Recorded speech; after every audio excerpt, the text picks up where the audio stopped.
मुल्क में करप्ट लोगों को जेलों में डालूंगा। किसी करप्ट आदमी को मैं नहीं छोड़ने लगा।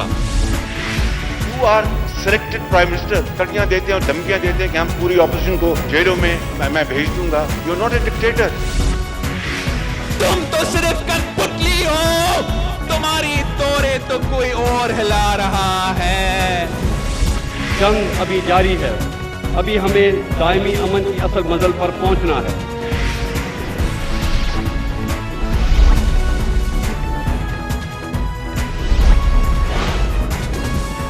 आप देख रहे हैं खबरों, तबसरों और तज्जियात पर मबनी पाकिस्तान का सबसे मोतबर न्यूज शो दुनिया, कामरान खान के साथ। अस्सलाम वालेकुम, मैं हूं कामरान खान। 5 दिसंबर को लाहौर के हल्के NA 133 में ज़िमनी इलेक्शन होगा, जो यकीनी तौर पे पंजाब में, ख़ास तौर पे उसके क़ल्ब लाहौर में PTI की मकबूलियत का एक बहुत अहम इम्तहान होगा। PTI जब से हुकूमत में आई है तब से फैसला साजी में बदइंतज़ामी और नाक़िस होमवर्क की खबरें आम हैं। हालिया मिसाल यही NA 133 है। यहाँ होने वाले बाई इलेक्शन से मुताल्लिक ये बात सामने आई है और तहरीक इंसाफ ने अपने वज़ीर-ए-आज़म के मामले ख़ुसूसी बराए फूड और जनाब जावेद इकबाल चीमा को अपना उम्मीदवार नामज़द किया इस हल्के के लिए, मगर इलेक्शन कमीशन ने उनके और उनकी अहलिया जो उनकी कवरिंग उम्मीदवार हैं कागजात नामजदगी मुस्तरद कर दिए हैं। रिटर्निंग ऑफिसर ने बताया कि दोनों मियाँ बीवी के कागजात नामजदगी के तजवीज़ कुनंदा हल्का 133 के ही नहीं है, जबकि कानून के मुताबिक तजवीज़ कुनंदा का भी इसी हल्के में रजिस्टर्ड होना ज़रूरी है। मगर PTI को शायद इस बात का ख्याल ही नहीं था और मौजूदा सूरत हाल में इंतखाबात के लिए अब पोजीशन ये है कि PTI का कोई उम्मीदवार मैदान में नहीं और नून लीग को एक तरह से वॉक ओवर मिल सकता है। ये सब कुछ PTI की नाक़िस मनसूबाबंदी, होमवर्क न होना और यकीनी तौर पर शदीद बदइंतज़ामी की एक बड़ी मिसाल है। कागजात मुस्तरद होने के बाद PTI में अंदरूनी खलफशार की 6 मंगोइयाँ भी हुई हैं, जिसकी जमशेद चीमा तरदीद करते हैं। मैं फेडरल कैबिनेट से उठ के जो इलेक्शन लड़ने आया हूँ वो विलिंगली अपनी मर्जी से इमरान खान वज़ीर-ए-आज़म पाकिस्तान से मांग के ये सीट मांग के आया हूँ। हम ये इलेक्शन लड़ना चाहते हैं। किसी की आप कह लें कोई साजिश नहीं है, कोई बदनीति नहीं है, ना कोई इस तरह सोचे। बिल्कुल विक्टिम हम हैं, नुकसान हमारा हुआ है। मैं कह रहा हूँ कि यहाँ पे कोई साजिश नहीं है, कोई बदनीति नहीं है। ये फैसला पार्टी का जबूरी अंदाज में हुआ। एजाज चौधरी साहब बिल्कुल चाहते थे कि उन्होंने बेटा इलेक्शन लड़े, लेकिन जब फैसला हो गया उन्होंने लीड किया इस कैंपेन को। वो आज भी लीड कर रहे हैं, आइंदा भी कैंपेन को लीड करेंगे। हमारे बड़े हैं, वो सदर हैं इसके, वो कस्टोडियन इस पार्टी के सेंट्रल पंजाब में, लिहाजा सेंट्रल पंजाब में जो कस्टोडियन हैं उनके नीयत के बारे में शक करना ये मैं समझता हूँ बड़ी अजीब बात है। PTI अभी मामला ट्रिब्यूनल ले जा रही है, जिसका फैसला आइंदा 9 नवंबर को आएगा और फैसले के बाद हालात तब्दील भी हो सकते हैं। मगर इलेक्शन कमीशन ने आज वाज़ेह बता दिया है कि फ़िलवक्त ज़िमनी इलेक्शन मुलतवी करने की कोई तजवीज़ ज़ेर गौर नहीं। इंतखाबात 5 दिसंबर को ही होंगे। इससे कबल महकमा दाखिला पंजाब की जानिब से TLP के एहतजाज के बाइस इलेक्शन कमीशन से NA 133 का ज़िमनी इलेक्शन रीशेड्यूल करने की दरख्वास्त की गई थी। NA 133 लाहौर की नशिस्त मुस्लिम लीग नून के MNA मोहम्मद परवेज़ मलिक के इंतकाल के बाइस खाली हुई थी, जो उन्होंने 2018 में PTI के उम्मीदवार एजाज चौधरी को 12,500 वोटों से हराकर अपने नाम की थी। गोया कि ये सीट जो है ये बुनियादी तौर पे पाकिस्तान मुस्लिम लीग नून का एक बहुत अहम गढ़ समझा जाता है लाहौर में। लाहौर का ये इलेक्शन बहुत अहम होगा, मगर इब्तदा ही PTI ने शदीद बदइंतज़ामी से की है, जिसकी कि उसको एक बड़ी कीमत भी चुकानी पड़ सकती है। इस पूरे माहौल पे और इस इम्पॉर्टेंट इलेक्शन पे बात करने के लिए लाहौर में हमारे साथ हमारे नुमाइंदे खुसूसी हसन रज़ा मौजूद हैं। बहुत बहुत शुक्रिया हसन रज़ा। ये बताइएगा कि आप ताज़ा तरीन सूरत हाल क्या है? ये तो इलेक्शन कमीशन ने बड़ा शदीद एतराज़ात उठा दिए। जमशेद इकबाल चीमा, उनकी अहलिया जो उनकी कवरिंग कैंडिडेट हैं, उनके जो स्पॉन्सर्स हैं, जो प्रपोजल्स हैं उनके हवाले से, लेकिन क्या ये अभी इरिपेरेबल है या ये कि ये चीज़ें फ़िक्स हो सकती हैं और जमशेद इकबाल चीमा मैदान में रहेंगे? क्या ये इम्कानात हैं? कामरान साहब, 2 चीज़ें चल रही हैं। एक तो इलेक्शन कमीशन की जानिब से जो मैंने उनके तर्जुमान से बात की, उनका ये वाज़ेह मौक़िफ़ है कि हमने क्योंकि इलेक्शन का जो कानून है उसके सेक्शन 60 को मद्देनज़र रखते हुए हमने ये फ़ैसला किया है कि तजवीज़ कुनिंदा या तायीद कुनिंदा अगर उस हल्के का ना हो तो हम मुस्तरद कर सकते हैं, तो जिसको मद्देनज़र रखते हुए हमने कागजात मुस्तरद किए। अगर देखा जाए तहरीक इंसाफ में और पंजाब हुकूमत में, यहाँ पर आज भी इजलास हुआ था, गुज़श्ता रोज़ भी इजलास हुआ, हुकूमती ओहदेदार वहाँ पर मौजूद थे, वज़ीर आला पंजाब सरदार उस्मान बुज़दार खुद इस इजलास में मौजूद थे। 6 रुकनी वकला की टीम तैयार की गई है जो जायज़ा ले रहे हैं कि हम अगर अपीलेट ट्रिब्यूनल में जाते हैं तो वहाँ पर हम क्या प्ली ले सकते हैं और क्या चीज़ को बुनियाद बना के हम इस पे जंग लड़ सकते हैं। और दूसरी चीज़ ये तो बिल्कुल वाज़े है कि शदीद बद इंतज़ामी की सूरत हाल उस वक्त थी जब इनको टिकट मिला जमशेद इकबाल चीमा को, और ख़ास तौर पे 3 चीज़ें जो सामने आई हैं, जो मैंने अहदेदारों से और तहरीक इंसाफ के सूबाई और वफाकी वुज़रा से जो राब्ते करने के बाद मालूमात मिली, इनके टिकट के लाहौर के ही तमाम बल्कि अक्सरियत जो है वुज़रा और तहरीक इंसाफ के अहदेदार इसके मुखालिफ थे, क्योंकि ये हल्का तो एजाज चौधरी साहब का था जो कि हार चुके थे 12,406 वोटों से यहाँ पर परवेज़ मलिक से 2018 में, लेकिन उसके बाद वो अपने बेटे को यहाँ से इलेक्शन लड़वाना चाहते थे। और फिर उसके साथ साथ यहाँ पर यह कोशिश की जा रही थी कि किस तरीके से जो दूसरी पार्टियां थी कि जमशेद इकबाल चीमा को टिकट मिल गया तो अब किस तरीके से इनको बैक फुट पे लाया जा सकता है। जो उन्होंने 2 शख्स इस्तेमाल किए, शबीर सियाल और अहमद कलीम जो कलवार है, इनको इस्तेमाल करते हुए उनसे जो है वो नामजदगी ली गई ताकि इस हल्के के ना हो और ऑटोमेटिकली वापस हो जाए। और एक ये भी चीज़ सामने आती है, क्योंकि एक बहुत सारे माहौल है महंगाई का और बहुत सारे मामला सामने चल रहे थे, और फिर जमशेद इकबाल चीमा, ये भी एक साजिश हो सकती है जो इतलात जो चीज़ें मिल रही हैं कि शायद वो इस वजह से पीछे हटना चाहते थे कि टिकट तो मिल गई लेकिन यहाँ पे मुकाबला बहुत टफ हो सकता है। और दूसरी चीज़ ये भी थी जो वज़ीर आला ऑफिस से कुछ मालूमात मिली, ये शायद वो ये चाहते थे, हैं जो अंदाजे हैं, गुमान है, ख्याल है या अफवाहें हैं, इसको छोड़े फिलहाल ये बताइए कि जमशेद इकबाल चीमा फ़िलहाल यहाँ पे इलेक्शन लड़ने के अहल नहीं है, तकरीबन आज तक ये सूरत हाल है, और वो क्या कैफियत होगी जिसकी बिना पर कि वो इलेक्शन लड़ने के अहल होंगे। आज की सूरत हाल ये है कि मुस्लिम लीग नून के सामने पीटीआई का कोई उम्मीदवार नहीं है। बिल्कुल आप दुरुस्त फरमा रहे हैं, ना तो इनका कोई उम्मीदवार है बल्कि किसी आज़ादाना किसी आज़ाद उम्मीदवार को सपोर्ट करने के हवाले से ये भी सोचो विचार जारी है।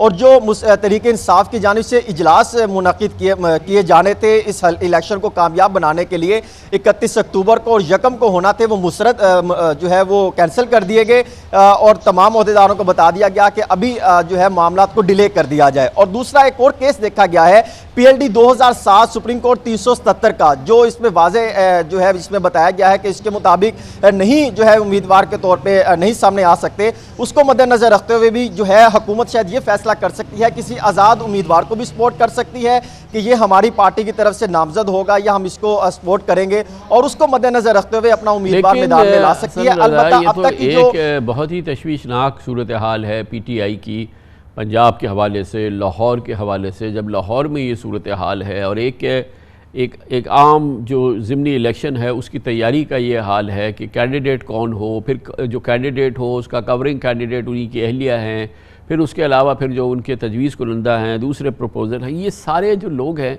ये ऐसा लगता है पूरा हौच पौच है। इनको ये तक अंदाज़ा नहीं था, ये इतना भी होमवर्क नहीं था कि आप बुनियादी गलतियाँ कर रहे हैं और इसकी बुनियाद पर फौरी तौर पे वो उम्मीदवार नाअहल हो गया। तो उम्मीदवार भी नाअहल हो गया और ये PTI की नाअहली की एक इबरतनाक तस्वीर भी बन चुकी है लाहौर में। बिल्कुल आप दुरुस्त फरमा रहे हैं, इस हद तक हालात है कि यहाँ पर मुतअद्दिद ग्रुप्स बन चुके हैं तहरीक इंसाफ के अंदर और एक दूसरे को सपोर्ट करना पसंद नहीं करते और ख़ास तौर पे तरक्याती स्कीमों पर भी जो है वो मनपसंद तरीके से काम करवाने पर फोकस करते हैं। यही वजह है कि जब टिकट देने की बारी आई और ये कागजात जमा करवाने की बारी आई तो कोई ज़िम्मेदारी लेने को तैयार नहीं था, जबकि जो इतलात है और प्राइम मिनिस्टर इमरान खान की जानिब से एजाज चौधरी सेनेटर जो है उनको ज़िम्मेदारी दी गई थी, लेकिन उनकी जानिब से भी सही तरीके से नहीं निभाई गई और अब जो है ये मामला एक दूसरे पर मलबा डालते दिखाई देते हैं। वैसे दूसरी जानिब ये बात भी आया है ना कि NA 133 जो परवेज़ मलिक साहब के इंतकाल से खाली हुई, ये बहरहाल मुस्लिम लीग नून का लाहौर में एक बहुत इम्पॉर्टेंट हलका है और वैसे भी ओवरऑल भी लाहौर और ओवरऑल पंजाब में आजकल मुस्लिम लीग नून की छाप है और उनका बड़ा गलबा है, ओवरऑल मकबूल जमात है और इस हलके में तो वैसे भी ये नून लीग का एक बहुत इम्पॉर्टेंट हलका है। जी बिल्कुल, मैंने इसकी तहकीक भी की है और देखा है मुतअद्दिद पूरे हलके का विज़िट करके, यहाँ पर जिस भी घर में जाएं तो वहाँ पर अक्सरियत मुस्लिम लीग नून को सपोर्ट करती है और मुस्लिम लीग नून का यहाँ पे ख़ानदान इतने ऐसे हैं जो तकरीबन 11 ख़ानदान है इस पूरे हलके में, जो बरादरियाँ यहाँ बैठी हैं जिनका ज़्यादातर वोट है। सिर्फ 6 बरादरियाँ ऐसी थी जो तहरीक इंसाफ को सपोर्ट करती थी, लेकिन वो भी मुस्लिम लीग नून में शामिल हो चुकी हैं। उसमें से 4 और 3 बरादरियां सिर्फ जो हैं वो तहरीक इंसाफ के साथ हैं। मुस्लिम लीग नून का माजी में भी अगर देखा जाए तो यहाँ पे नवाज शरीफ हो, हमजा शहबाज हो, शहबाज शरीफ हो, मरियम नवाज, वो यहाँ से इलेक्शन कैंपेन का आगाज किया करते थे अपने जो भी इलेक्शन होते थे, तो उसको मद्देनजर रखते हुए अच्छी खासी स्ट्रॉन्ग है ग्राउंड लेवल। पाकिस्तान तहरीक इंसाफ की सियासी साख में इस पस मंज़र में ये उनके लिए बेहतर है कि वो बराह रास्त इलेक्शन में उनका उम्मीदवार ना जाए और फिर ये कि उसको शिकस्त ना हो, और इस लिहाज से ये एक तरह की बचत है कि अगर उनका उम्मीदवार पीटीआई का उम्मीदवार बराह रास्त इलेक्शन में मौजूद ना हो। तो ये बात आप दुरुस्त फरमा रहे हैं कामरान साहब। हालात तो यही बताते हैं कि अगर ये इनका उम्मीदवार सामने आता है और अगर तमाम तर कोशिशें भी कर ली जाएं तो फिर भी मुकाबला तो बहुत टफ होगा। और जो इब्तदाई रिपोर्ट, और क्योंकि स्पेशल ब्रांच ने भी रिपोर्ट दी है आला हुकाम को, उसके मुताबिक भी मुस्लिम लीग नून काफ़ी स्ट्रॉन्ग दिखाई देती है इस पूरे हल्के में। इस सिचुएशन को भी देखते हुए हुकूमत को एक पॉजिटिव रास्ता मिल गया है कि कैसे यहाँ से इलेक्शन से जो है वो साइड पर किया जा सकता है और किस तरह किसी दूसरे उम्मीदवार को सपोर्ट करने पर और ना करने का भी फैसला लिया जा सकता है। हुकूमत ने किसी ना किसी तरीके से तो कोई अब सपोर्ट करेंगे, कोई ना कोई रास्ता निकाला जाएगा और ये आइंदा आने वाले दिनों में सिचुएशन क्लियर हो जाएगी। क्योंकि अपने ट्रिब्यूनल में अगर जाते हैं तो साफ जाहिर है कि उनकी जानिब से 9 नवंबर तक ये फैसला सुना दिया जाएगा। बहुत शुक्रिया, हसन रजा हमारे साथ मौजूद थे। और ज़ाहिर ये लगता है कि लाहौर का ये बहुत कलीदी इलेक्शन, पंजाब का बहुत इंपॉर्टेंट ये इलेक्शन है। पाकिस्तान तहरीक इंसाफ के इसमें चांसेस कम हैं और इसीलिए इसकी बदइंतज़ामी या नाअहली या एक सियासी हिकमत अमली सामने आ रही है कि मैदान में ही मुस्लिम लीग नून को तनहा छोड़ दिया जाए, बराह रास्त मुकाबला ही ना किया जाए। शायद ऐसी ही ये हिकमत अमली है जो तरतीब दी गई है। ज़ाहिर ऐसे ही लगता है। कमर्शियल ब्रेक, उसके बाद जिक्र करते हैं। अफ़गानिस्तान में तालिबान हुकूमत कायम हुए हुए तो 2.5 महीने से ज़्यादा हो गया, मगर दुनिया की एक हुकूमत भी नहीं है, एक मुल्क भी नहीं है जिसने इस हुकूमत को तस्लीम किया हो। इस दौरान तालिबान के अफ़गानिस्तान पर खुदकुश हमले हो रहे हैं और आज एक और बहुत बड़ा खुदकुश हमला काबुल में हुआ, जो कि एक अस्पताल में हुआ और तकरीबन 2 दर्जन के करीब हलाकतें हुई हैं। अफ़गानिस्तान की ताज़ा सूरत हाल का जायज़ा लेते हैं छोटे से वक्फे के बाद। Welcome back. अफगानिस्तान में तालिबान हुकूमत को कायम हुए अब 2.5 माह से ज़ायद का अरसा हो गया है और अब तालिबान हुकूमत में हैं और इक़्तिदार का वो मंजर देख रहे हैं जो कि वो हुकूमत में जब नहीं हुआ करते थे, जब देखा करते थे। यकीनन एक मुश्किल सूरत हाल है, यानी कि आज एक बार फिर अफगानिस्तान के दारुल हुकूमत काबुल में एक के बाद दीगरे 2 खुदकुश धमाके हुए। इन हमलों में 23 अफराद की जानें आखिरी खबरें आने तक जा चुकी हैं। 50 से ज़ायद अफराद जख्मी हुए। निशाना काबुल का एक बहुत बड़ा अस्पताल था। बताया जा रहा है कि दोनों धमाके काबुल के मिलिट्री हॉस्पिटल के बिल्कुल करीब हुए। पिछले माह 3 मुख्तलिफ हमलों में 100 से ज़ायद अफराद जाँ बहक हो चुके हैं। दाइश इनकी जिम्मेदारियां कबूल करती है। 16 अगस्त को तालिबान ने अफगानिस्तान का कंट्रोल संभाला था और 7 सितंबर को अबूरी हुकूमत का ऐलान भी किया था, मगर अभी तक तालिबान हुकूमत आलमी पजीराई की मुंतजिर है। पाकिस्तान समेत मुत्तहिदा अरब इमारात, उज़्बेकिस्तान, कतर के वज़राए ख़ारजा ने अफगानिस्तान के दौरे किए हैं। अब चीन और अफगानिस्तान के दरमियान फ़िज़ाई रास्ते से तिजारत का भी एक इब्तिदा हुई है छोटी मोटी, लेकिन सब के बावजूद कोई भी मुल्क बाकायदा तौर पर तालिबान की रियासत को तस्लीम करने के लिए तैयार नहीं है। हफ्ते को तालिबान के तर्जुमान ज़बीउल्लाह मुजाहिद ने अमरीका और दीगर ममालिक से अफगानिस्तान में उनकी हुकूमत को तस्लीम करने और मुंजमद फंड्स की बहाली का मुतालबा एक बार फिर किया। आज वज़ीर-ए-आज़म के मशीर कौमी सलामती मुईद यूसुफ ने एक मरतबा फिर दोहराया कि दुनिया को अफगानिस्तान में तालिबान हुकूमत से इंगेज करना होगा और यकीनन उनसे बात करनी होगी। अफगानिस्तान की आवाम की खातिर इस वक्त कोऑर्डिनेट करके सारी दुनिया को इंगेज करना चाहिए जो अफ़गानिस्तान की इस वक्त हुकूमत है। एक कंस्ट्रक्टिव इंगेजमेंट जिसमें उनके साथ ताउन किया जाए इस तरह कि अफ़गानिस्तान में कोई ह्यूमैनिटेरियन क्राइसिस की शक्ल ना बने। हमारे पास कोई ऑप्शन नहीं है अफ़गानिस्तान से डिसंगेज करने की। हम चाहते हैं कि दुनिया उनको सपोर्ट करे ताकि आम अफ़गान जो है उसके लिए मसाइल न बढ़ें। ये एक सियासी मामला नहीं, हमारे लिए ये ह्यूमैनिटेरियन और हमारी कौमी सलामती का मामला है। न जाने कब बर्फ़ पिघलेगी और तालिबान की हुकूमत की आलमी तन्हाई ख़त्म होगी। तकरीबन 2 हफ्ते कबल मॉस्को कॉन्फ्रेंस में चीन, पाकिस्तान, भारत, ईरान समेत खित्ते के 10 ममालिक ने शिरकत की, जहाँ तालिबान हुकूमत को तस्लीम करने के मामले पर बात ज़रूर हुई मगर कोई फ़ैसला नहीं हुआ। अफगान वफ्द को बताया गया कि इंसानी हुकूक की पासदारी और इंक्लूसिव हुकूमत के क़याम समेत वादों पर अमल दरामद तक तालिबान हुकूमत को तस्लीम नहीं किया जा सकता।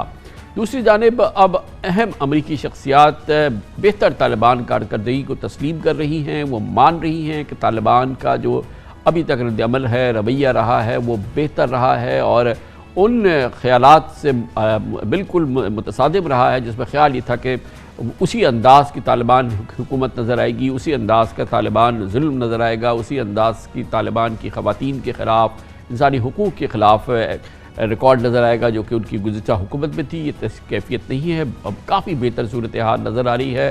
साबिक अमरीकी नुमाइंदे खुसूसी बराए अफ़गानिस्तान ज़ेल्म खलीलज़ाद ने तालिबान के मुस्बत इक़दामात को एक टेलीविज़न इंटरव्यू में सराहा। गुज़िश्ता रोज़ रूसी वज़ीर ख़ारजा ने एक इंटरव्यू में कहा कि अफ़गानिस्तान की सरज़मीन किसी भी मुल्क की सलामती के ख़तरे में डालने के लिए इस्तेमाल नहीं की जा रही और तालिबान मनशियात के कारोबार से सख्ती से निपटने के लिए पुरअज़्म हैं। ये पूरी सूरत हाल है और अब भी मगर तालिबान की इस हुकूमत को दुनिया की एक मुल्क ने भी तस्लीम नहीं किया है। इस दौरान धमाके, खुदकुश हमले और दहशतगर्दी के वाक़यात, ये क्या तब्दीली है, इस पर हम बात करेंगे। समी यूसुफ़ज़ई अफ़गान उमूर के नामवर सहाफ़ी हमारे साथ मौजूद हैं। बहुत बहुत शुक्रिया।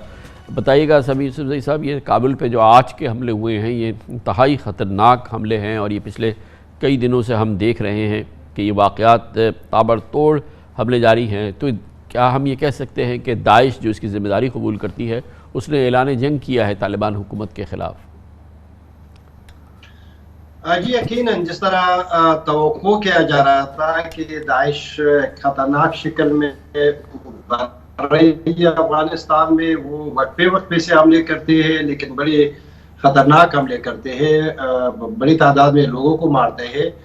इसके मुकाबले में तालिबान ने भी एक ऑपरेशन शुरू किया है जिसमें बहुत से लोगों के डेड बॉडीज़ और मिलते हैं और बताया जाता है कि तालिबान जो दाइश के लोग उनको मारकर उनके अपराध को पकड़कर उनके डेड बॉडीज छोड़ते हैं। तो अमलन तालिबान और दाइश के दरमियान एक मुकाबला जारी है, लेकिन मेरे ख्याल में दाइश ख़तरनाक इसलिए है कि इस वक्त तालिबान का हुकूमत बड़ा कमज़ोर है, उनके इंटेलिजेंस बड़े कमज़ोर है, उनके पास वसाइल नहीं है वो टिपिकल तरीके से। तो मेरे ख्याल में दाइश को लेकिन अच्छा ये बताइएगा, पहले तो ये बताइए कि अफ़गानिस्तान में दाइश का हिमायती कौन है, कौन दाइश की सपोर्ट क्या है दाइश की अफ़गान अवाम में?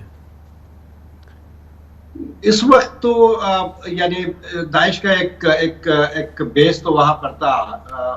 अमेरिकन के जाने के बाद तकरीबन 400 लोग तो सिर्फ 400 नहीं, हज़ारों लोग जिंदानों से या जेलों से भाग गए। उसके लोग थे, उसके लाइक माइंड पीपल थे, पाकिस्तानी भी इसमें बड़ी तादाद में शामिल थे। अफगानिस्तान के अपनी जो लोग हैं जो तालिबान से नाराज़ है या सलफ़ी मसलक की जो लोग हैं वो जो तालिबान को अच्छी नहीं समझते थे, इसके बाद तालिबान ने यह गलती की कि बहुत बड़ी कार्रवाई किया दाइश के खिलाफ। मेरे ख्याल में उनको चांस देना चाहिए था कि वो तालिबान के लिए एक एमनेस्टी ऐलान करते थे।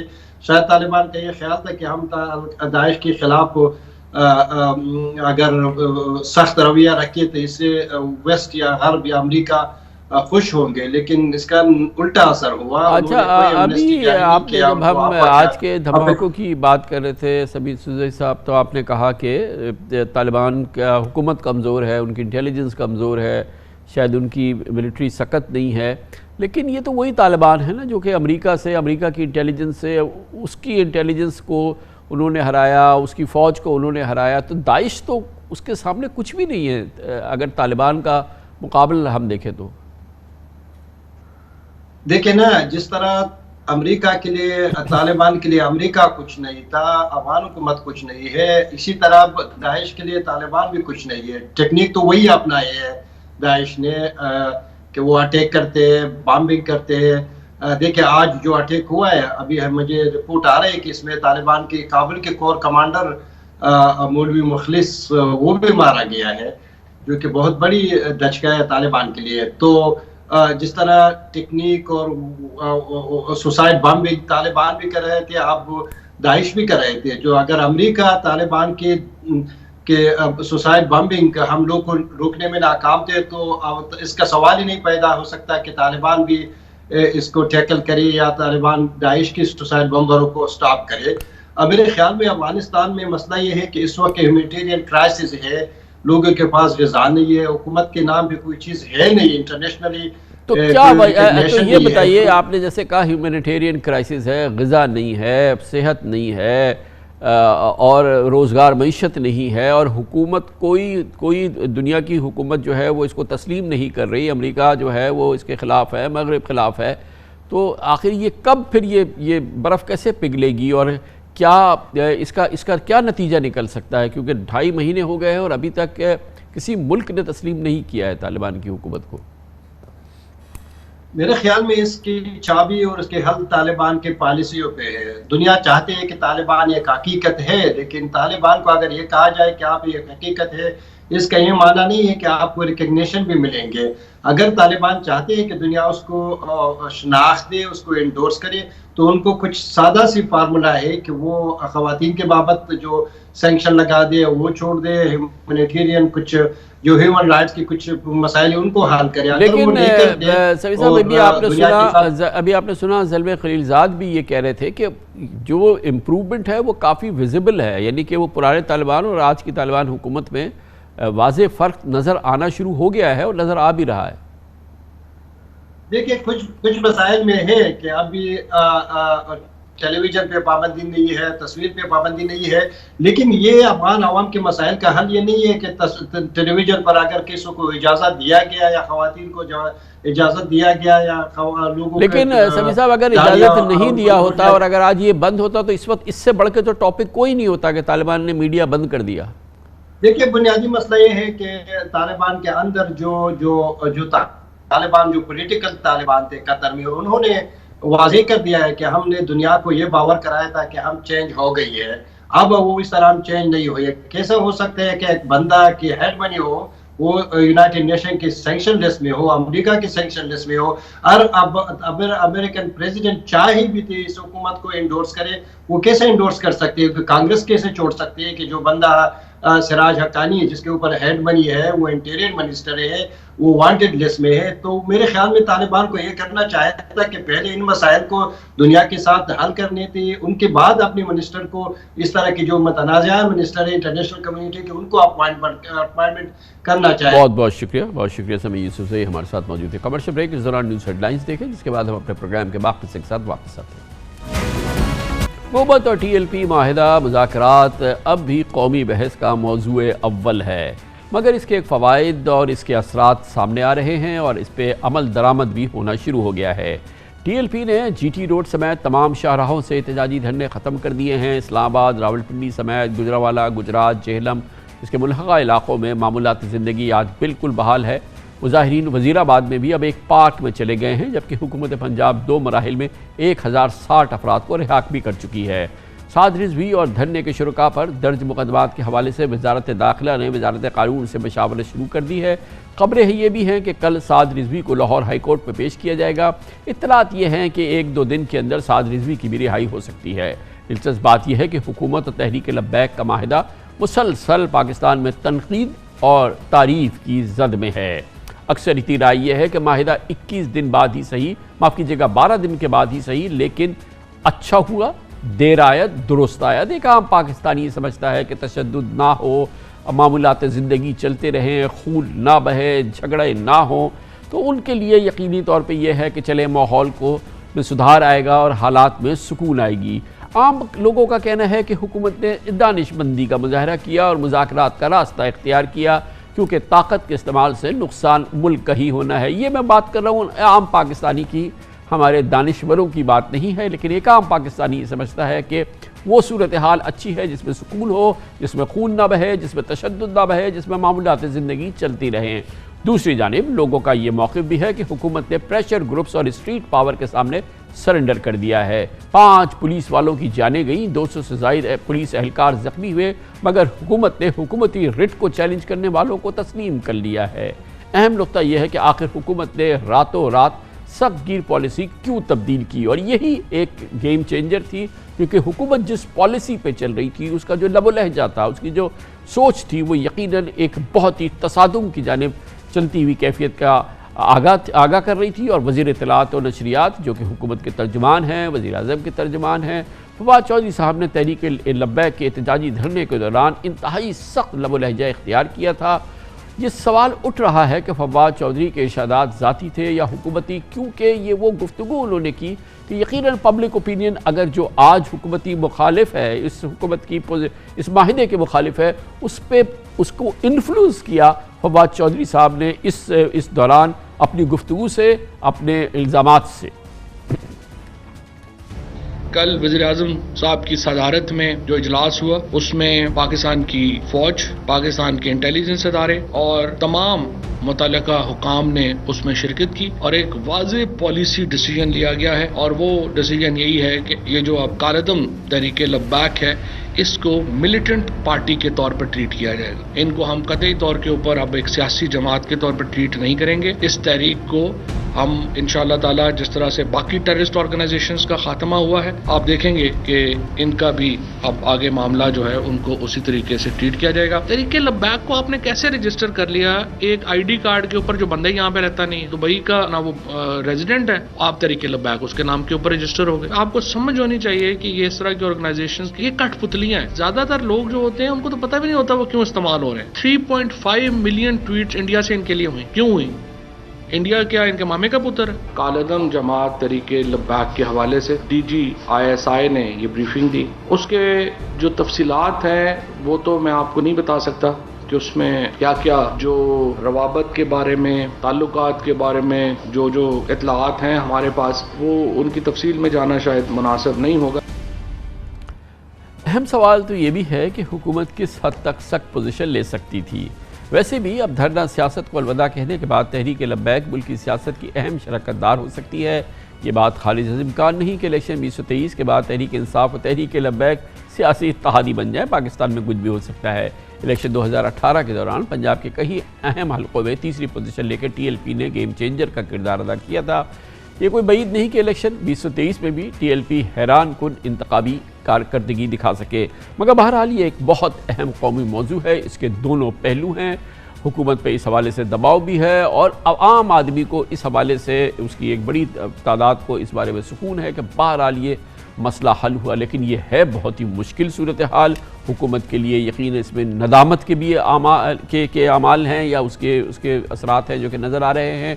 मगर बहरहाल मुल्क की मईशत के लिए, कारोबार के लिए, तरक्की के लिए अगर दूर रस ये इसी अंदाज़ की कैफियत चलती रहती है, ये धरना सियासत ख़त्म होती है, ये लोगों पे तशद्दुद के ज़रिए उनके नक़्ल अमल को रोकने का अमल शुरू ख़त्म करती है तहरीक लब्बैक, व बाकायदा तहरीक लब्बैक पाकिस्तान एक बड़ी सियासी जमात की हैसियत से मौसर हो जाती है, अमन व अमान से अपने काम को आगे बढ़ाती है, तो शायद दूर रस पाकिस्तान के लिए इसके असरात बुरे ना हों। लेकिन बहरहाल अगर ऐसा नहीं होता तो ये एक बहुत ही संगीन सूरत हाल होगी और मुश्किल फ़ैसला था जो हुकूमत ने किया। और यकीनन इसके लिए हुकूमत ने मुआवनत हासिल की, ऐसी शख्सियात की जिनके के असर था, जो हुकूमत से भी करीब हैं, जो कि इस तहरीक लब्बैक से भी करीब थी, और फिर एक बड़ी मरबूत कोशिश है जिसमें रियासत के तमाम इदारों ने भरपूर किरदार अदा किया। ये माहिदा हुआ जिसके नतीजे में आज सूरत हाल मामूल पर आ रही है। इन शख्सियात में शामिल थे पाकिस्तान के बहुत ही इंपॉर्टेंट बिजनेस लीडर हैं अकील करीम डेडी साहब, चेयरमैन AKD ग्रुप, इस वक्त हमारे साथ स्टूडियोज़ में मौजूद है। बहुत बहुत शुक्रिया अकील भाई। ये बताइएगा कि ये हुकूमत इतनी सख्त पोजीशन मुसलसल ली, आपको सारी गुफ्तगू हमने सुना दी है, तो ये तो कुछ और ही हो रहा था, ये अचानक कैसे तब्दील हुई हुकूमत?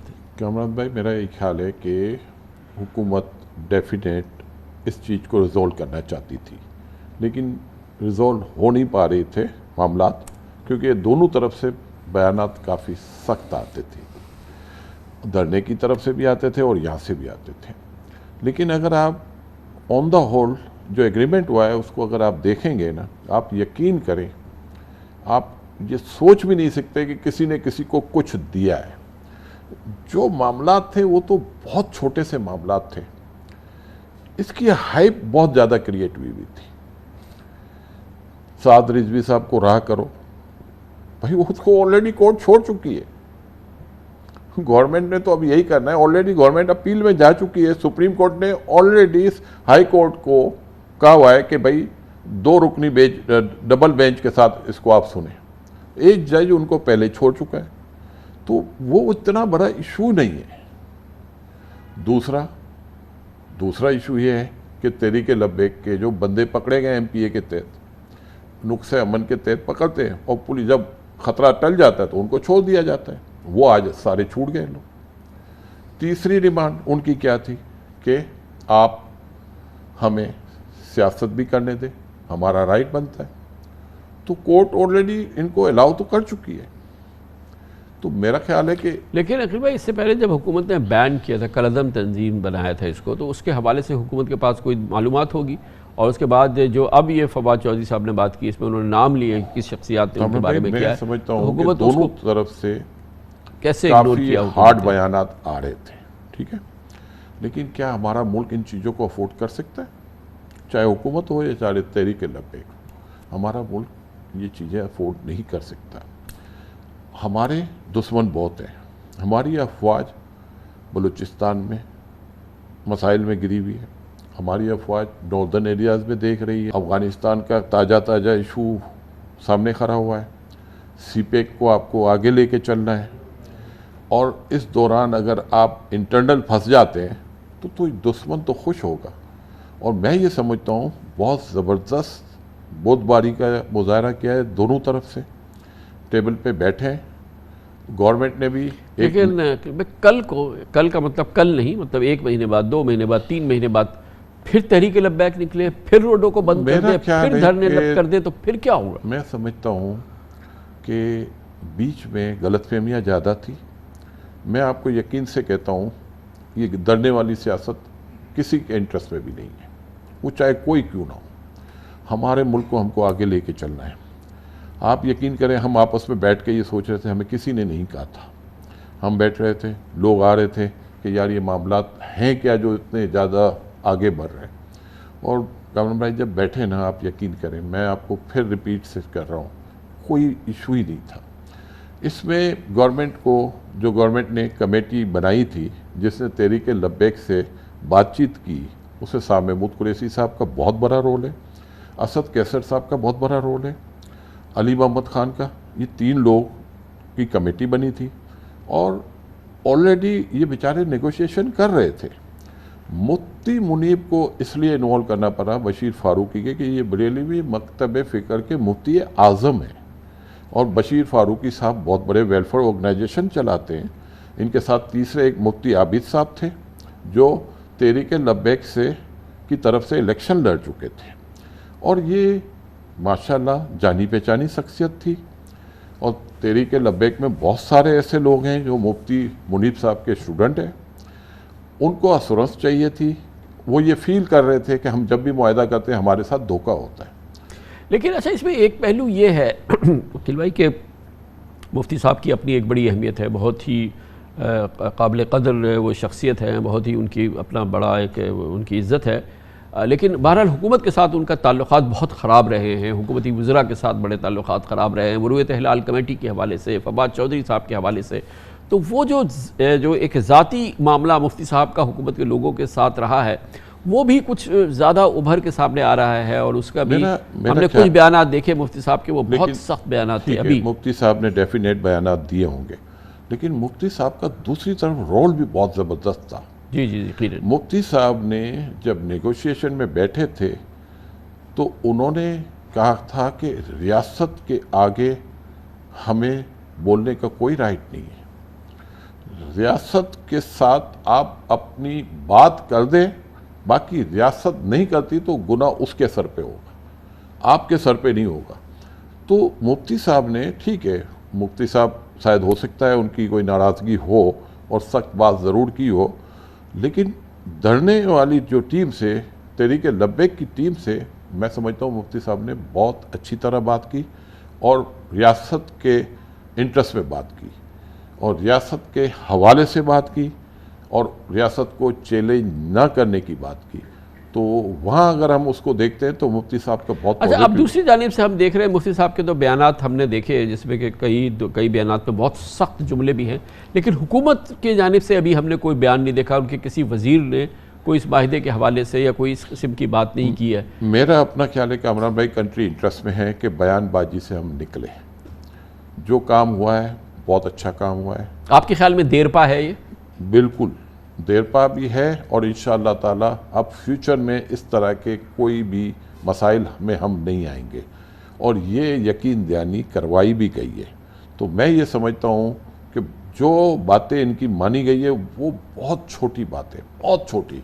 इसके बारे में तो गवर्नमेंट को सोचने की ज़रूरत ही नहीं है। मैं ये समझता हूँ, गोया आप ये कह रहे हैं कि हुकूमत ने कोई घुटने नहीं टेके हैं या कोई ऐसी चीज़, कोई ऐसा उनकी डिमांड नहीं मानी है जो कि गैर आईनी या गैर कानूनी। मैं कहता हूँ कामरान भाई, मैं ये कह रहा हूँ कि जिन बंदों को अगर आपने उनके खिलाफ कोई पर्चा नहीं काटा और उनको आपने रखा हुआ है और आपने उनको छोड़ दिया, लेकिन जो लोग कत्ल में मुलव्विस हैं, यानी कि जिन्होंने 5 पुलिस एहलकारों के कत्ल में मुलव्विस हैं या जो कि पुलिस वालों को उन्होंने बाकायदा तशद्दुद किया है उन पर, तो उनको तो इससे भाई हमारे मुल्क में जब मॉब होता है तो कैसे हम कह सकते हैं कि किसने किसको मारा है। किलिंग दोनों तरफ हुई है, लेकिन ये किलिंग को हमें भूलना पड़ेगा। अब हमें आगे बढ़ना है। हम इन 8-10 लोगों की किलिंग से मुल्क को तो दाव पे नहीं लगा सकते। हाँ, अगर किसी को ये पता है कि फला आदमी ने फला को मारा है, चलो फिर तो समझ में आती है। अब ये मॉब है, 10,000 लोग हैं, उस 10,000 में पता नहीं किसने किसको मारा होगा। हो सकता है किसी ने अपना स्कोर सेटल किया हो सकता है बीच में कुछ लोग ऐसे आ गए हों जो नहीं चाहते हो कि मसाइल हल हो। तो इस तरह की चीज़ें हम अपने मुल्क में तो देख रहे हैं ना। हम सिर्फ ये भी देख रहे हैं कि कामरान भाई खुदा ना ख्वास्त तहरीक लबैक वाले लड़ाई ना करते, लेकिन क्या कोई बीच में नहीं जा सकता? अच्छा, मुझे एक चीज़ समझाइए भाई, ये कैसे हुआ है कि ये मसलक जो है ये तो कभी भी तशद्दुद की तो बात ही नहीं थी। और आप जानते हैं कि बरेलवी मसलक और फिर अल्लामा हमारे नूरानी मियाँ और फिर शाह अहमद नूरानी और फिर वो तमाम लोग जो थे वहाँ पर तो कभी इस किस्म की तशद्दुद की कोई बात ही नहीं हुई है और इस जोर आजमाई की कभी हमने कैफियत नहीं देखी। बरेलवी मसलक में मैंने कभी भी एक्सट्रीमिस्ट नहीं देखे, लेकिन बरेलवी मसलक में मैंने जो चीज़ देखी है, नूरानी मियाँ के बाद कोई इसका वाली वारिस नहीं था। उसके बाद मुख्तलिफ जमातें बंद की गई और लोग एक को छोड़ के दूसरी, दूसरी को छोड़ के तीसरी में, और जाहिर बात है ख़त्म नबूवत के हवाले से। और ये एक इवेंट हुआ था जो सलमान तासीर वाला था, तो उसमें वो साले रिजवी साहब के पीछे सब इकट्ठे हो गए। इसके बाद ये पार्टी काफ़ी मजबूत हो गई। और फिर फ्रांस का इशू आया, तो फ्रांस के इशू के हवाले से भी इन्होंने अपनी सराहतें दी थी।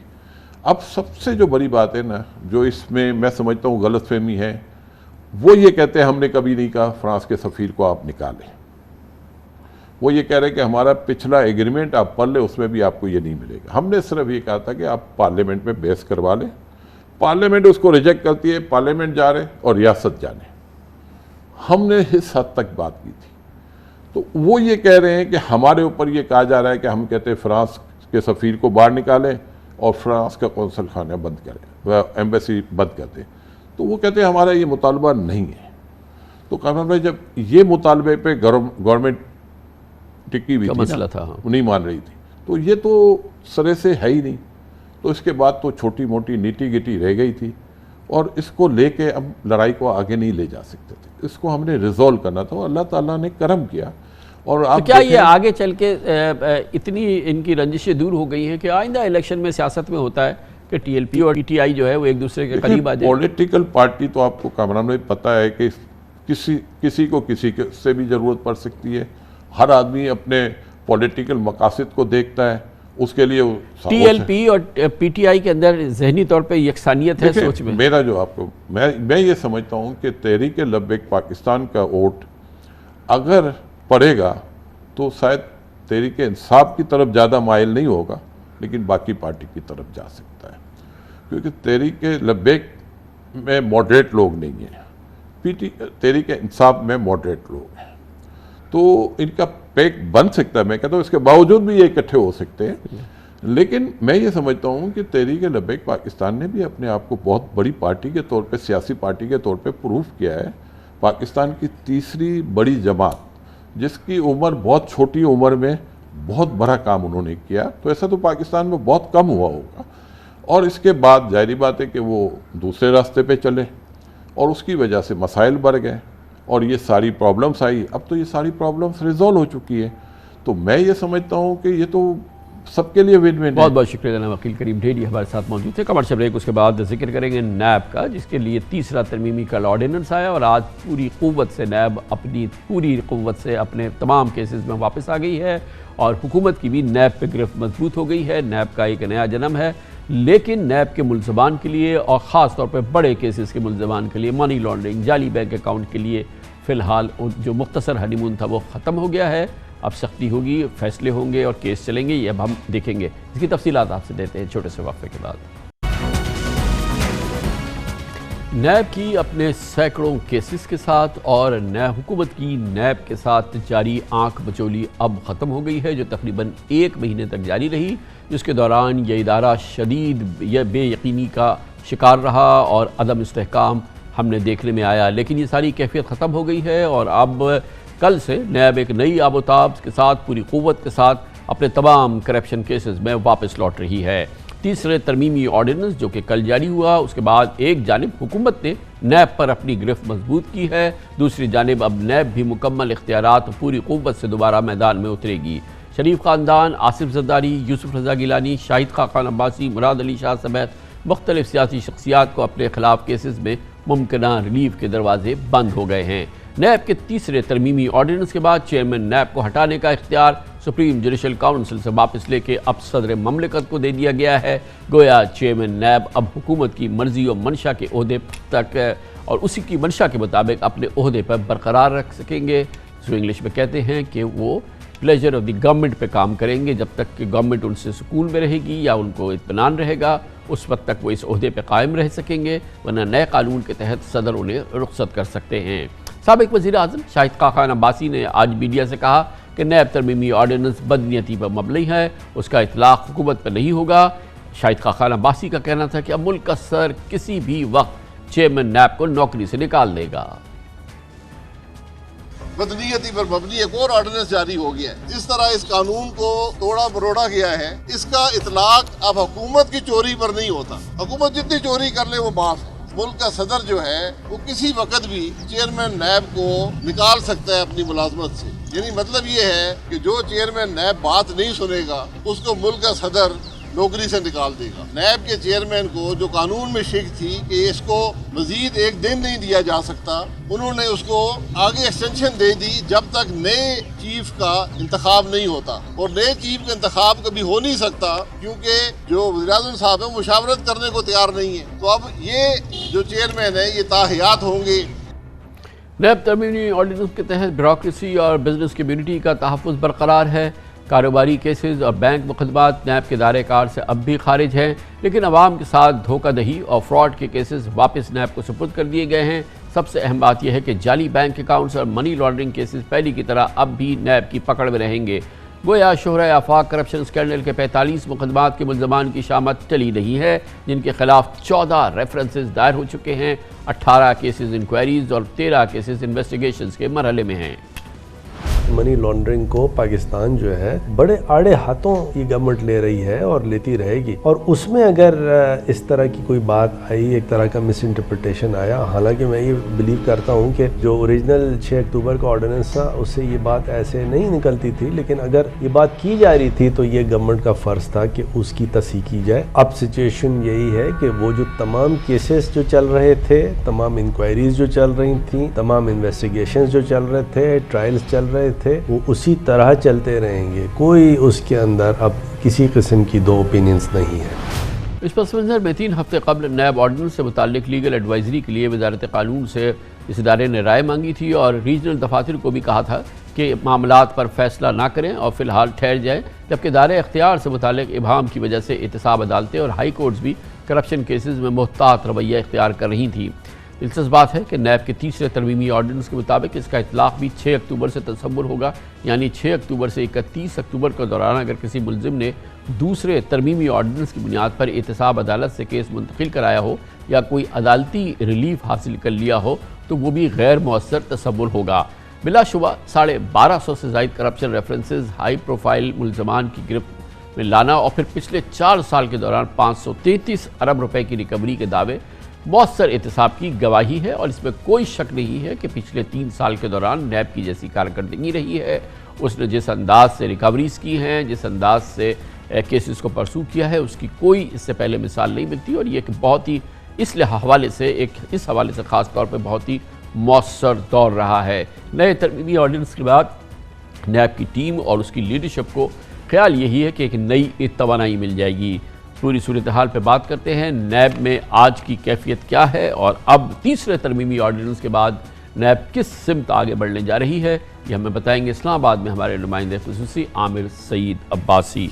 बहुत बहुत शुक्रिया भाई साहब। बताइएगा कि बहुत ही कन्फ्यूजन रहा 6 अक्टूबर से अब तक नैब में, और बहुत ही इबाम और नैब क्लैरिफिकेशन मांग रही है, कोर्ट्स का भी बड़ा मुहतात रवैया रहा। लेकिन कल ये तीसरे तरमीमी ऑर्डिनेंस के बाद आज क्या कैफियत है इस इदारे में और क्या क्लैरिटी आ गई है अब? बिल्कुल कामन साहब, जब से ये नैब का जो तीसरा तरमीमी ऑर्डिनेंस आया है तो न सिर्फ एहतसाब अदालतों में बल्कि नैब में भी जान आई है, क्योंकि दूसरे तरमीमी ऑर्डिनेंस के बाद दर्जनों के हिसाब से मुल्ज़िमान ने बरियत की दरख्वास्तें दे दी और एहतसाब अदालतों ने भी जो प्राइवेट पर्सनस के केसेस थे उनको सुनने से माजरत कर ली और वो केसेस सेशन कोर्ट में भेजना शुरू कर दिए थे। मुल्ज़िमान जो रिमांड पर थे उनके रिमांड देने से इनकार कर दिया गया था। लेकिन आज जब एहतसाब अदालत में हम पहुँचे तो हमने देखा कि आज भी जो मुल्ज़िमान जो दूसरे तरमीमी ऑर्डिनेंस की बुनियाद पर बरियत की दरख्वास्तें दे रहे थे, तो फाजिल जज ने यह कहा कि आप तीसरा तरमीमी ऑर्डिनेंस आ चुका है और तमाम केसेस अब एहतसाब अदालतें ही ट्रायल करेंगी और नैब ही उनकी प्रोसिक्यूट करेगा। लिहाजा आज जो नैब की कुव्वत थी वो एक बार फिर वही देखी गई जो 6 अक्टूबर से पहले थी, और उसी जोश और जज्बे के साथ नैब ने उन केसेस को अब प्रोसिक्यूट करना, इन्वेस्टिगेट करना और इंक्वायर करना शुरू कर दिया है। तो गोया कि आज सुबह से ही एक जानिब तो अदालतों में एक क्लैरिटी आई और वो दूसरे तरमीमी ऑर्डिनेंस का इबाम दूर हुआ और अब वो मामला ख़त्म हुआ कि जो केसेस फिर दूसरी अदालतों में मुंतकिल किए जाएँ और फिर इस सारा जो एहतसाबी अमल है ये बिल्कुल थम जाता, रुक जाता। दूसरी जानिब नैब जो कि बहुत ही कलीदी और दर्जनों केसेस की तहकीकात कर रही थी, वो भी पिछले महीने के दौरान थमे रहे। बिल्कुल कामन साहब, बहुत मायूसी थी तमाम ऑफिसर्स में, और वो तमाम लोग जिन्होंने गुज़िश्ता 2 सालों या 3 सालों में बहुत इफ़ेक्टिवली काम किया, रिकवरीज़ की, मुल्ज़िमान बड़े बड़े मुल्ज़िमान को गिरफ़्तार किया, उनको अदालतों में पेश किया और उनको कॉन्विक्ट करवाया, उनसे एतराफ़ जुर्म करवाया, उनके ख़िलाफ़ प्ली बार्गेन्स करवाई। उन तमाम लोग बहुत ज़्यादा मायूस थे, उन नैब के ऑफिसर्स और नैब के लोग। लेकिन अब क्योंकि नैब को एक बार फिर वो तमाम इख्तियारात मिल चुके हैं, वो तमाम पावर्स जिनके तहत वो इन बड़े बड़े स्कैंडल्स में मुलविस, मेगा करप्शन स्कैंडल्स में मुलविस, एंटी मनी लॉन्ड्रिंग के जो मुल्ज़िमान हैं, इसके अलावा जो मेगा करप्शन के मुल्ज़िमान हैं, उन तमाम के खिलाफ अब नैब दोबारा प्रोसिक्यूट कर सकता है और इंक्वायर कर सकता है। लिहाजा अब नैब में वो तमाम तर कुव्वत जो 6 अक्टूबर से पहले देखी जा रही थी और जिस जोश जज्बे के साथ आपको क्या नज़र आ रहा है कि अब अव्वलीन तरजीह इस क्लैरिटी के बाद, कल तीसरे नैब ऑर्डिनेंस के बाद, अब अव्वलीन तरजीहात में क्या क्या मामलात शामिल हैं इस इदारे के? नैब की अव्वलीन तरजीहात अब क्या हैं?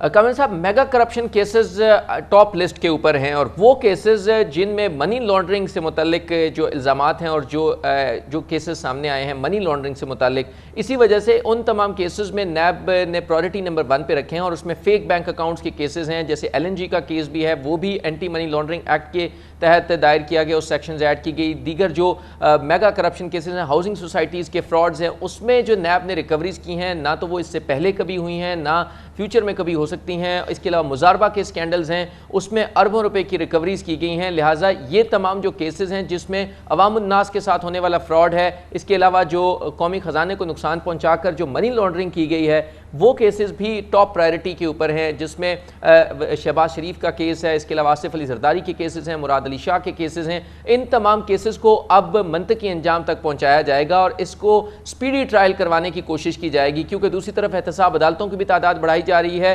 लिहाजा अब तमाम केसेस की जो है वो अगर उनकी डे टू डे ट्रायल ना हो तो कम से कम हफ्ते में 2 मरतबा। एक जानिब तो ये तीसरा तरमीमी ऑर्डिनेंस आ गया, नैब जो है वो नई क़ुव्वत के साथ इन केसेस को परसू करेगी और इनकी प्रोसिक्यूशन करवाएगी। दूसरी जानिब एहतसाब अदालतें बढ़ रही हैं और सुप्रीम कोर्ट का एक अपना इंटरेस्ट है, न सिर्फ ये कि एहतसाब अदालतें बढ़ाई जाएँ बल्कि ये कि ये जल्द अज जल्द समाअत हो।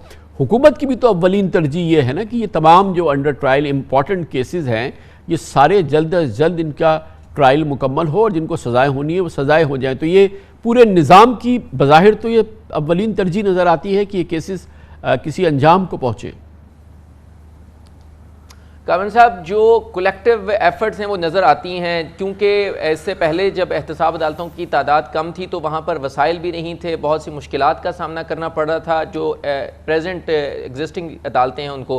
लेकिन उसके बाद प्रेजेंट गवर्नमेंट ने आने के बाद उन तमाम को फैसिलिटेट किया और फिर उसके बाद जब सुप्रीम कोर्ट ने कहा कि 120 नई एहतसाब अदालतें कायम की जाएँ, तो उसके बाद पहले मरहले में 30 एहतसाब अदालतें कायम करने का जो फैसला हुआ था उस पर मुकम्मल अमल दरामद हो चुका है।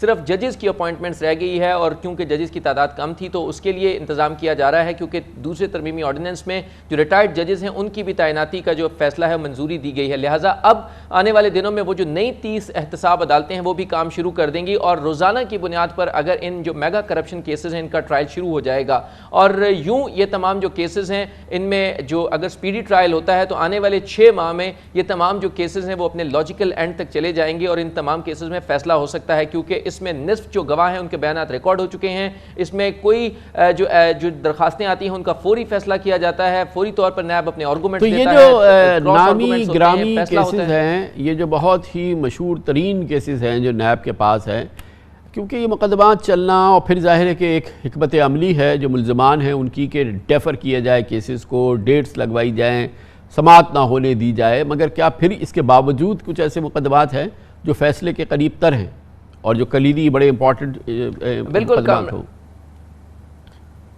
जी बिल्कुल कामरान साहब, जो मेगा करप्शन केसेस हैं उनमें से जैसे LNG का केस है उसमें 10 गवाहों के बयानात रिकॉर्ड हो चुके हैं। इसके अलावा जो फेक बैंक अकाउंट्स के 5 केसेस ऐसे हैं जिसमें बहुत स्पीडी ट्रायल चल रहा है, जिसमें एक आसिफ अली जरदारी के खिलाफ जो तोशाखाना रेफरेंस है उसमें 22 गवाहों के बयानात रिकॉर्ड हो चुके हैं। इसके अलावा जो उनके खिलाफ पाक लेन का केस है उसमें भी 8 गवाहों के बयानात रिकॉर्ड हो चुके हैं। तमाम जो ये मेगा करप्शन केसेस हैं इनमें अब निस्फ गवाहों के बयानात रिकॉर्ड हो चुके हैं, और आने वाले 6 माह में अगर डे टू डे ट्रायल ना भी हो और अगर हफ्ते में 2 मरतबा भी समाअत रख ली जाए तो इन गवाहों के बयानात मुकम्मल हो जाएंगे और इन 6 माह के बाद इन तमाम केसेस का फैसला किया जा सकता है। जिस स्पीड के साथ नैब प्रोसिक्यूट कर रहा है, गवर्नमेंट फैसिलिटेट कर रही है और एहतसाब अदालतें उनका ट्रायल कर रही हैं, आने वाले दिनों में ये एक्सपेक्ट किया जा रहा है कि 6 माह में इन तमाम जो केसेस हैं जो मेगा करप्शन केसेस उनमें से निस्फ केसेस का फैसला हो जाएगा और गवाहों के जो बयानात रिकॉर्ड करने का सिलसिला है वो स्पीडी है।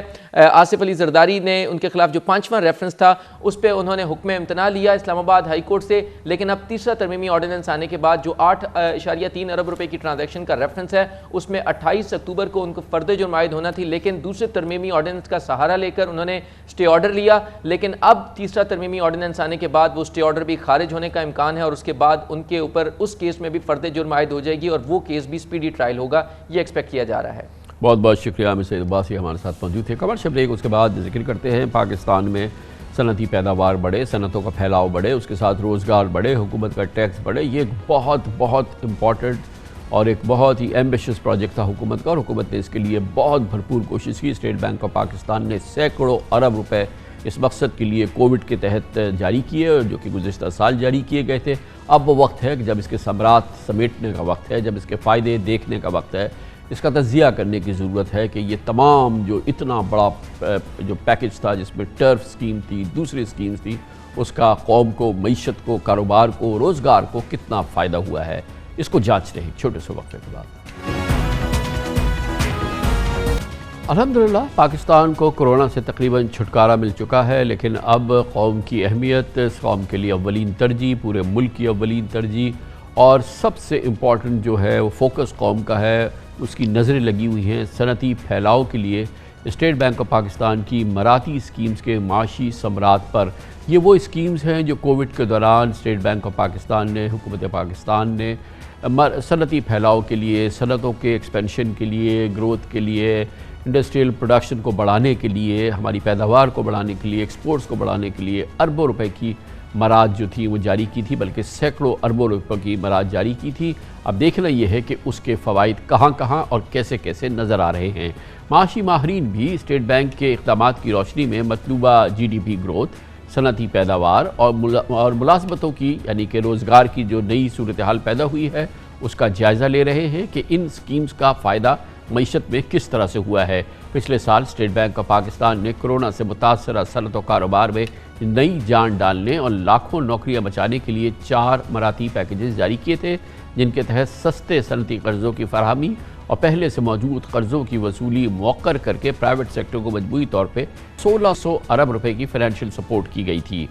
657 अरब रुपए के कर्जों की वसूली को डेफर कर दिया गया था, यानी कि जो किस्तें ड्यू थी उनको फिर डेफर कर दिया गया था। 253 अरब रुपए के कर्जे रीस्ट्रक्चर कर दिए गए थे। 238 अरब रुपयों के कर्जे तनख्वाहों की अदायगी के लिए जारी किए गए थे। 17 अरब रुपए के कर्जे प्राइवेट हॉस्पिटल्स की तामीर और तरक्की के लिए जारी किए गए थे, जबकि मैन्युफैक्चरर्स और एक्सपोर्टर्स को नई सरमायाकारी के लिए इस साल 31 मार्च तक टफ स्कीम के तहत 436 अरब रुपए के कर्जे जारी किए गए थे। और ये सबसे अहम स्कीम थी। टर्फ स्कीम के तहत 400 अरब से ज़ायद के कर्जे दिए गए थे। एक मैन्युफैक्चरिंग प्रोजेक्ट के लिए तकरीबन 5 अरब रुपए तक का कर्जा मुख्तस किया गया था, जो सिर्फ 5% शरह पर 12 साल की मुद्दत के लिए जारी हुआ था, यानी कि बेइंतहा आसान किस्तों पे ये कर्जे जारी हुए थे। खबरें हैं कि टर्फ स्कीम के तहत, और ये हुकूमत का अंदाज़ा था, 600 से ज़ायद नए प्रोजेक्ट्स के लिए प्लांट्स और मशीनरी की खरीदारी हो रही है और इससे बड़े पैमाने पर सरमायाकारी हो चुकी है। कर्जख्वाहों में नुमाया तौर पर 40% टेक्सटाइल सेक्टर था, 14% कंस्ट्रक्शन और 10% फूड इंडस्ट्री थी। टर्फ की जो फैसिलिटी है ये पहले कभी हमारी तारीख में नहीं लाई गई और हम इसीलिए लाए क्योंकि हम चाहते थे कि इसको एक मजबूत अंदाज से एड्रेस करें। सिर्फ अगर आप एलसी खोलेंगे कि आप मशीनरी खरीद रहे हैं या पाकिस्तान से या बाहर से, तो फिर आपको मिलेगा, यानी ये टारगेटेड है इन्वेस्टमेंट के लिए। अब इसमें से अगर 400-450 अरब तक की इन्वेस्टमेंट हो जाती है तो ये तकरीबन एक जो 1% ऑफ GDP की इन्वेस्टमेंट है। अब हम ये चाहते हैं इसको हम इवेल्यूएट करें, इसको हम असेस करें, देखें किस सेक्टर में कितनी गई, बड़े लोगों को कितना मिला, मीडियम लोगों को कितना मिला, छोटे लोगों को कितना मिला, उससे हम लेसन्स लें। टर्फ जिसकी वजह से तकरीबन $3 बिलियन की इन्वेस्टमेंट इस मुल्क में होएगी, और ये तो सिर्फ मशीनरी का नंबर है। अगर आप सिविल वर्क्स और कंस्ट्रक्शन को देखें तो ये नंबर तकरीबन इससे तो काफ़ी बढ़ जाता है। ये जो इन्वेस्टमेंट होएगी इससे कैपेसिटी बढ़ेगी और हमें उम्मीद है कि कैपेसिटी बढ़ाने से और दीगर स्ट्रक्चरल रिफॉर्म्स करने से इकॉनमी की कैपेसिटी बढ़ेगी, ताकि जिस तरह माजी में ओवर हीटिंग हुई है इस दफ़ा ना हो और एक अच्छे अंदाज में हायर ग्रोथ को सस्टेन किया जाए। ये भी अहमियत की बात है कि स्टेट बैंक की जानिब से जून 2020 से सितंबर 2021 मुसलसल 15 महीने पॉलिसी रेट 7% पर मुस्तहकम है, यानी कि इंटरेस्ट रेट को 7% रखा गया है, जो एक बहुत बड़ी कमी हुई थी, जिसकी वजह से सस्ते कर्जे पुरकशिश बन गए थे। और पिछले माली साल शरह सूद 7% बरकरार रहने की वजह से निजी शोबों के कर्जे में 43% इजाफा भी हुआ। ये भी अहम सवाल है कि क्या निजी शोबे को अरबों रुपयों के कर्जे के सबरात समेटने का अब वक्त आ चुका है। अगरचे इस माली साल के इब्तदाई 4 महीनों में मुल्की एक्सपोर्ट्स 9 अरब 46 करोड़ डॉलर की हो चुकी है, जो पिछले साल से 25% ज़्यादा है। ख़ासतौर पर टेक्सटाइल बरामदात 6 अरब 40 लाख डॉलर तक पहुँची हैं, जो पिछले साल की निस्बत से 27% ज़्यादा है। लेकिन कौम टर्फ स्कीम के तहत 436 अरब रुपयों के कर्ज़ों के मज़ीद खुशगवार नताइज के मुंतज़िर है।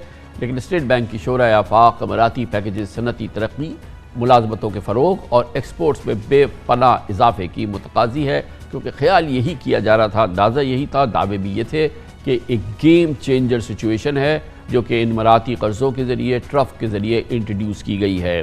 क्या वाकई ऐसा हुआ है, हो रहा है, नहीं हुआ तो क्यों नहीं हुआ? इन तमाम सवालों का जवाब हमें देंगे जनाब Gauhar Ejaz, patron in chief हैं एप्टमा के और सनती उमूर के माहिर हैं। बहुत बहुत शुक्रिया गौहर एजाज साहब, आपने मौजू समात फरमाया।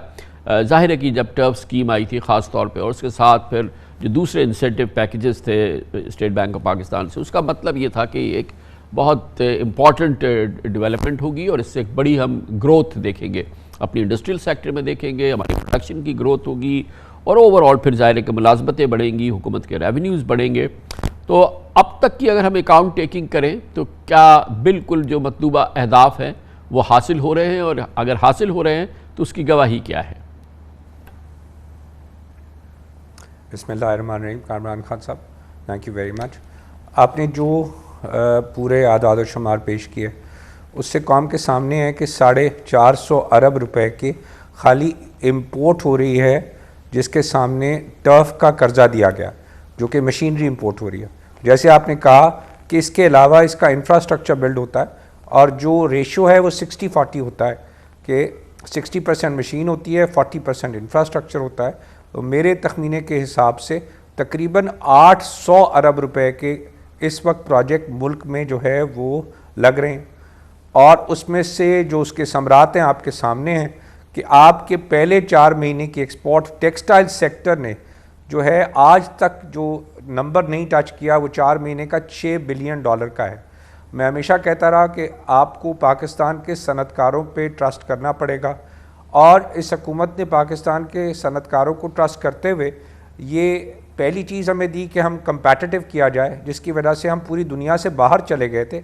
$800 बिलियन का टेक्सटाइल सेक्टर का सिर्फ दुनिया में कारोबार होता है, हमारा शेयर उसमें सिर्फ $13 बिलियन था, जो कि मैं बार बार कहता था ये 1.62% दुनिया के ट्रेड का है। तो क्या पाकिस्तान जो है वो बांग्लादेश, वियतनाम, मैं हमेशा कहता रहा कि हिंदुस्तान के साथ मुकाबला नहीं कर सकता? क्या हमारी पैदावारी जो है वो ताकत नहीं है, हमारी कंपैटिटिवनेस नहीं है, या हम इस काबिल ही नहीं है कि दुनिया को माल बेच सके? तो मैं उसका जवाब देता था ऐसा कुछ नहीं है, हमारे पास काबिलियत भी है, हमारे पास लोग भी हैं, हमारे पास एंटरप्रेन्योर भी हैं, लेकिन मुझे एक लेवल प्लेइंग फील्ड तो दें। आपने मुझे लेवल प्लेइंग फील्ड 3 साल पहले दी। इस कोविड के बावजूद हमने $13 बिलियन का एक्सपोर्ट का फिगर कहीं कम नहीं होने दिया, और इस साल पहले 4 महीने में इंडस्ट्री ने प्रूव किया कि इस वक्त वो जो कैपेसिटी हम नई बात कर रहे हैं कि इस $5 बिलियन की 40% कैपेसिटी टेक्सटाइल में आ रही है, जैसे आप कह रहे हैं, बिल्कुल सही कह रहे हैं। इस वक्त उसके बगैर अभी वो प्रोडक्शन में नहीं आई, इसकी प्रोडक्शन जनवरी से आनी शुरू होगी, उसके बगैर हम $6 बिलियन 4 महीने पे पहुंच गए। इसका मतलब है $20 बिलियन टेक्सटाइल। एक जो हमारा टॉपिक है कि डॉलर सेंट्स के अंदर बताइए, आम पाकिस्तानी समझ सके कि ये जो पैसा आया टर्फ में जो कि लग रहा है, और जाहिर है कि ये एक बड़ा इस पर अच्छी एक ओवरसाइट भी थी, तो कितने कारखाने नए लग रहे हैं, कितने कारखानों में एक्सपेंशन हो रही है, और किस नौइयत की ये ग्रोथ है, किस नौइयत की एक्सपेंशन है, ताकि हम समझ सकें कि इससे कितनी मुलाजमतें, ऑब्वियसली जब ग्रोथ है, एक्सपेंशन हो रही है तो उसमें भी मुलाजमत पैदा होगी, नया कारखाना लगेगा उसमें भी मुलाजमतें पैदा होंगी। तो ये बाकायदा हम जिसको देख सकें, फील कर सकें डॉलर सेंट्स में, ये कब ग्राउंड पे नज़र आएगा हमें? कामरान खान साहब, आपकी बात का जवाब देने से पहले मैं सिर्फ एक जुमला कहूँगा कि हम मार्च में उज़्बेकिस्तान गए थे, उनके पास उतनी ही कॉटन है जितनी पाकिस्तान में पिछले साल हुई। उनकी टोटल जो एक्सपोर्ट थी वो $3 बिलियन थी। हमने उनको बताया कि हमने पिछले साल जो 2021 जून बंद हुआ है उसमें $3 बिलियन की सिर्फ ग्रोथ की है, 12.5 से 15.5 की है। तो उनका प्राइम मिनिस्टर और प्रेसिडेंट भी हैरान होकर हमारे प्राइम मिनिस्टर से पूछने लगे कि आपने क्या किया है। तो मैंने कहा सिर्फ हमें रीजनल टैरिफ दिया। बेसिक स्ट्रेंथ हमारी एंटरप्रेन्योर है कामरान खान साहब। जो आपने डॉलर सेंट्स की बात की, उस मुल्क में आज वो हमारी मिन्नत कर रहे हैं पाकिस्तान की कि वहाँ पे टेक्सटाइल इंडस्ट्री लगे। पाकिस्तान का एंटरप्रेन्योर ये से कमिटेड है। ये 450 अरब रुपए जो कि उस वक्त 150 रुपए के डॉलर के हिसाब से उसकी एलसियाँ खुली, जो कि $3 बिलियन थी। उस $3 बिलियन पे मैंने कहा उसका इंफ्रास्ट्रक्चर कम से कम $2 बिलियन का है। $5 बिलियन से 1 मिलियन जॉब जो है बिलियन डॉलर में क्रिएट होता है। 5 मिलियन नए जॉब्स क्रिएट होने हैं कामरान खान साहब। और ये सनतें, जैसे आपने कहा 600 सनतें हैं, उसमें से हमारे क्योंकि सनतें बड़ी हैं तो हमारे 5 अरब रुपए के एक यूनिट लग रहा है, हमारे 100 यूनिट नए लग रहे हैं, जो कि पाकिस्तान की हिस्ट्री में पिछली दफ़ा जो ये इन्वेस्टमेंट आई थी वो 2000 से 2005 में आई थी, जब हमने अपनी एक्सपोर्ट टेक्सटाइल की 5 बिलियन से 10 बिलियन की थी। हमारा टारगेट है जो $13 बिलियन 2018 की एक्सपोर्ट है, उसको 2023 की जून तक $26 बिलियन सिर्फ टेक्सटाइल की एक्सपोर्ट को ले जाएं। और इस साल की एंड पे हमारा टारगेट है कि हमने $21 बिलियन हमने क्लोज करना है, क्योंकि आज $6 बिलियन हम 4 महीने की एवरेज से जा रहे हैं। अगर उसको 12 महीने कहूं तो 18 बिलियन बनती है। लेकिन जनवरी से मेरी ये जो टर्फ की आपने बात की, मेरी तो $3 बिलियन की कम से कम नई कैपेसिटी ऑनलाइन आ जाएगी। ये नई कैपेसिटी और नई लाइन जो कि कम से कम 100 यूनिट्स पर है, इसमें कितनी मुलाजमतें क्रिएट होंगी? टेक्सटाइल सेक्टर इसमें से तकरीबन 30 लाख जॉब क्रिएट करेगा, जो कि जैसे जो कारखाने चलते जा रहे हैं इस वक्त कम से कम जो है वो 100 कारखाने कंस्ट्रक्शन कंप्लीट हुई पड़ी है। तभी आपको सीमेंट, स्टील, ये तमाम चीज़ों की आप देख रहे हैं जो एक्टिविटी हुई है सारी डोमेस्टिक हो रही है, डोमेस्टिक कंस्ट्रक्शन शुरू हुई है। ये पहले मैंने देखी ही नहीं है 2005 के बाद कि कभी इतनी इंडस्ट्रियल कंस्ट्रक्शन हो रही हो पाकिस्तान में। और ये जो 100 कारखाने तो गौहर साहब ये भी बताइएगा, अभी हमारा सारा फोकस है 30 लाख नए जॉब क्रिएट कर रही है यकीनन इंशाल्लाह। ये बताइए कि भाई हमारा सारा फोकस है टर्फ स्कीम पे जो लैंडिंग हुई है जो बैंक्स की और जो स्टेट बैंक ऑफ पाकिस्तान की, जो कि आपकी इंडस्ट्री है, जो आपके लोग हैं, उन्होंने जो डिमांड सर्ज आई पूरी दुनिया में और फिर उससे ज़ाहिर है कि एक्सपोर्ट्स की, फिर ज़ाहिर है कि उससे फ़ायदा होता है, आपकी अर्निंग्स आई हैं, आपको बड़ा उसका फ़ायदा हुआ है। अब आपको एक्सचेंज रेट का एक बहुत बड़ा फ़ायदा हो गया है, आप तमाम लोगों को 10-15% का फ़ायदा हो गया है। ये भी तो रोल ओवर होगा ना, इसको भी तो इधर ही लगाएंगे ना, ये बाहर रह जाएगा या बाहर भेज देंगे या क्या होगा, या ये भी यहाँ पे अब इसका भी कुछ हम असर देखेंगे। बड़े फ़ायदे हुए सर, 15% तो खाली ये एक्सचेंज रेट में आपको फ़ायदा हो गया है, बाकी तो जो है सो है। खान साहब जो एक्सचेंज रेट है ना, कॉटन जो है दुनिया में अगर जो है $1.20 की है तो उसकी एग्जैक्ट 171 रुपये से आज 16,000 रुपये मन यहाँ है। एनर्जी मेरी डॉलर में है, सिर्फ मैं आपको भी बोलता हूँ मेरी तमाम इनपुट्स 80% डॉलराइज्ड हैं। पाकिस्तान की एक्सपोर्ट इंडस्ट्री को आज के दिन जो फ़ायदा पहुँचा है वो दो चीज़ों से पहुँचा है, जो आपने कहा है टफ, क्योंकि ये मेरा कर्जा जो है वो रुपए में, सही, और दूसरी चीज़ मेरी जो सबसे बड़ी वेरिएबल फैक्टर है वो वेरिएबल फैक्टर है कि मेरा पाकिस्तान के अंदर जो एनर्जी की कीमत आपने मुझे $6.5 और 7.5 सेंट फिक्स की, मैं दुनिया से compete करने के काबिल हो गया।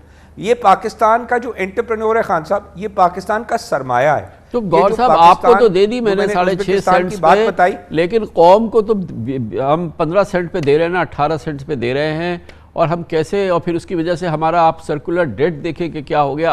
आप वाला हिस्सा तो कवर हमने कर लिया, मगर उसकी हमने जब प्राइस पे कर रहे हैं, जो कीमत अदा कर रहे हैं, वो तो बहुत महंगा है। ये नहीं खान साहब, मैं आपको ये बताऊं कि टोटल अगर आप आज के दिन हम बॉन्ड निकाल रहे हैं कि हम दुनिया से बॉन्ड लेंगे, और बॉन्ड को हम कहते हैं कि 7% में डॉलर में इंटरेस्ट देंगे, मतलब कर्जा लेंगे और उस पर 7% का सूद अदा करेंगे। कर्जा भी वापस करना है, सूद भी देना। पाकिस्तान का सनतकार जब आप सिर्फ एनर्जी कंपैटिटिव कह रहे हैं, वो 2% है टोटल कॉस्ट का, टोटल 2% खान साहब। तो आप 2% में एनर्जी रैशनलाइजेशन कर रहे हैं और उससे क्या कर रहे हैं कि एक्सपोर्ट ला रहे हैं, जिससे जॉब क्रिएट कर रहे हैं, और वो पैसा आपने वापस कर्जे की सूरत में नहीं देना, ना उसका सूद देना है। तो ये 2% कॉस्ट में पाकिस्तान के लिए हमेशा के लिए इंफ्रास्ट्रक्चर बन रहा है और आप कंपैटिटिव हो रहे हैं। तो वो जो चोरी आईपीपीज ने की, वो चोरी दुनिया में नहीं बेची जा सकती, मैं हमेशा कहता रहा।